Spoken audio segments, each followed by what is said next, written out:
So quickly, let's talk about habits. We'll come to the 1% where we learn something about everything. So in 1989, a psychologist named Edward Thorndike conducted an experiment on habits.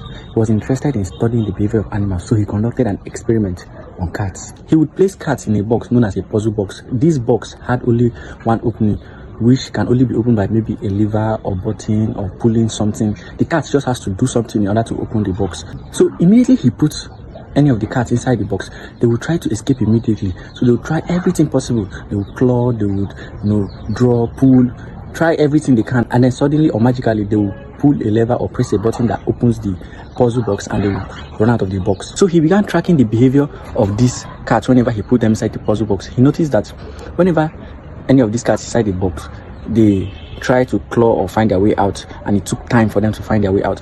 But repeatedly, they began to take shorter times in finding their way out because their brain sort of began to get used to what they had to do in order to get out. So after like 30 trials, it was easy for the cats to get out in a very short period of time. Let's say at the beginning, the first 3 trials, it took them more than 1 minute to figure out a way to come out of the puzzle box.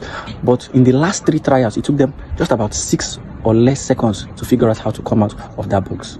In summary, Thorndike concluded that behaviors followed by a satisfying consequence tend to be repeated, while behaviors that lead to unpleasant consequences tend to be less likely repeated. Hope you learned something today.